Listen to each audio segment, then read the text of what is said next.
his health is. He is questionable on the list. I saw a rib injury. That can be a tough one for a tight end, but if he continues to get as wide open as he does, which against Indianapolis might be pretty easy, it won't matter. But and I'm not afraid of Hunter Henry in San Diego playing the Raiders. No, I'm not, or Jesse James either. Sure. Yeah, anybody in Pittsburgh is a nice offensive play. Again, a lot of these guys that we're talking about now, the cheaper guys, it all depends on if you spent your nut on, do you have a Le'Veon Bell in there? Did you have an Antonio Brown? Because this week, with some of the cheaper options that we said on wide receiver, I was able to have a few different lineups where I have either a Brandon Marshall or A.J. Green with an Antonio Brown. And then I still have a pretty solid team. So, because those big guys are probably going to hit it out of the park. So you'd hope to. Looking at these tight ends, though, there's just, like you said, there's the haves and the have-nots completely. Jordan Reed, Rob Gronkowski listed at $7,200. He's not worth a nickel right now. He doesn't have a catch. He's got a busted wheel. He's not. If he does get a touchdown, he's not going to have the yardage and everything that. There's so many guys that can produce, or I will outproduce him. I take that back. He has one catch for 11 yards. I apologize. And they realize, too, that they're just getting Brady back. They have a 3-1 record. Do they really want to take Gronk out for the year or just have him? Yeah, I'd let him get healthy. You got out of that 4-game Brady suspension smelling like roses to come out of there 3-1. You have to imagine they were hoping for 2-2. Hoping for 2-2. But look, they had faith in Garoppolo. They had faith in Brissett. They had a nice game plan for Brissett because the following week when that game plan got changed around and there was, Rex Ryan had tape on Bill Belichick. He knew what was going on there, and it just didn't work out the same way. So Brissett was exposed as we're going to take the you know what I'm getting at. So that's a little bit different. But I think that this is a team that going forward, they're going to probably ease off Gronkowski. Guys like Jason Witten haven't really produced, but the consummate professional teammate. Guys like Dwayne Allen drop the football all the time. I love your selection in Zach Ertz. I think that is probably your best low-value play this week because Philadelphia's going to come out and throw the ball. Yeah, I'm just not finding too much value in tight ends overall this week. We've got 3 minutes top, so let's hit defenses right quick. Defenses, it's pretty simple. For me, based upon value, and they're just such badasses at 4,800, it's the Vikings at home against Houston. I really like them. Or for a discounted play at 4,500, I like Buffalo at Los Angeles.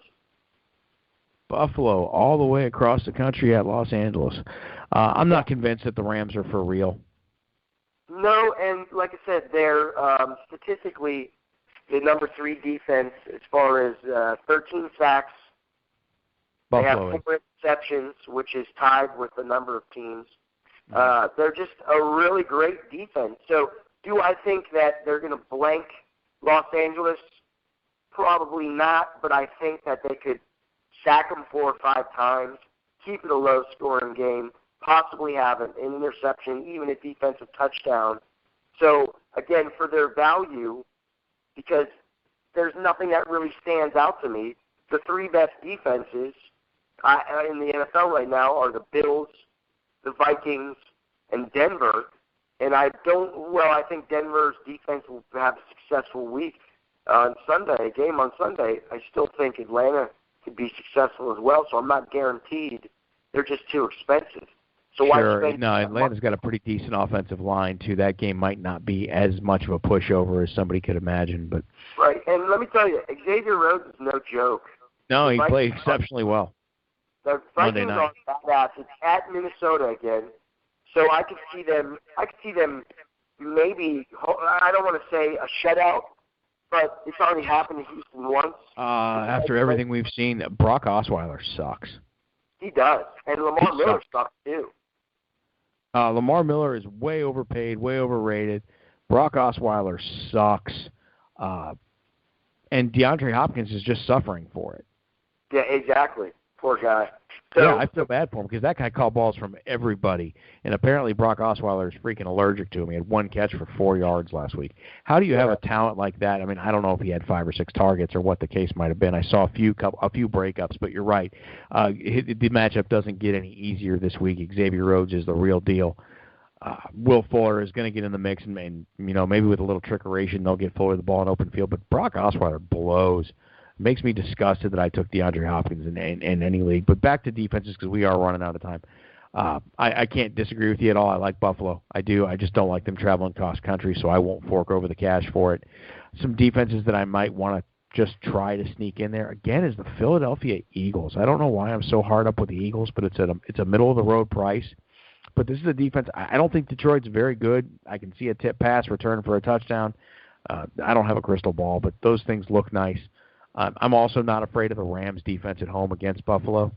Tyrod Taylor makes it pretty difficult to give up sacks because the kid can move, and he's pretty elusive. But he's good with the football. He really is.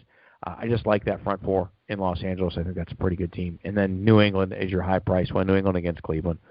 Rookie quarterback and Cody Kessler. Yeah, he might show signs of life, but it's his third start. I'm not excited for anything Cleveland this weekend. Yeah, I don't blame you. Nah, just not excited. Spit out a kicker, and then we got a call tonight, my man. Kicker is pretty easy for me. Mason Crosby, $4,500. I think that's a perfect game where there's going to be offense, but not too much. I think the Giants' defense is pretty good. Okay. Jack Green Bay, and the guy's $4,500. So I like that. That's efficient. You got him at Costco. It's a nice yeah, value. Really, again, nothing that stands out to me that says Gostkowski's way too expensive for the team that we've assembled. Yeah, for going 0 for 1 last week. Yeah. And you don't see that was it. That was the bad day for the New England Patriots. They hope. I believe hard by a division opponent. Again, it was just I think they're going to score touchdowns, whereas I can certainly see less maybe offensive production overall as far as scores for the Green Bay game. I know Green Bay. I wasn't so impressed. I know that Aaron Rodgers put up 4 touchdowns. He had 199 yards. I thought he would have a lot more. So I hate to put all my eggs in one basket. Yeah, that tells me that their offense is not vertical so much anymore. Sure. So I was just a little leery, and like I said, the Giants aren't, they're not the best defense, but they're not awful either. So maybe we'll get 4 field goals, 3 field goals, and 2 or 3 extra points out of it. Yeah. I'm all in on the Philadelphia Eagles this week. Even though they're a road team, I still just like it. This could blow up my entire lineup set, but I like Caleb Sturgis as well. I keep in mind that I'm not going to start Carson Wentz, Trey Burton, Caleb Sturgis, the Eagles defense. Right. I'm not going to do that, but I just like that matchup a lot. I think that there's a lot of value to be taken from that matchup because none of these guys are really overpriced. Guys that have been hot lately in the kicking department, guys like Dustin Hopkins, I don't love his matchup in Baltimore this week. I don't know what kind of weather they're going to have in Baltimore by Sunday. It might be okay. But kickers, Baltimore, I don't love it. I just don't love the travel there. Wouldn't be afraid of a guy like Adam Vinatieri in the Dome in Indianapolis. He's still booting pies. He's still kicking well. But other than that, find some value in guys like Mason Crosby. I think that's really a pretty accurate pick. Is take Crosby in October at home. The weather's still good at Lambeau. You're not going to have swirling winds. Like you don't want a kicker in January or December in Lambeau, but you want one right now. It's fine. Right. Exactly. It all looks good to me, man. So there you have it. We have emptied the tank Thursday night. I'm just dying to go watch the Indians game. Well, good luck with that one, man. Yeah, buddy. It's that time of year. It's October. It's my favorite month out of the whole year. You got good things happening. You have the NFL is hitting its stride. It's getting a midseason form. You've got college football. You've got Major League Baseball, the playoffs. You've got hockey a couple days away. And the fishing turns on. It gets real good, but who has time for that anymore? I mean, brother, I appreciate you joining us again. I know everybody else out there appreciates the input, and let's call it a Thursday. Let's go watch some sports. My pleasure, man. Sounds good. Good luck to everybody this weekend. Harbor Mike, take it easy, brother. We'll catch up next week, and we'll recap it all.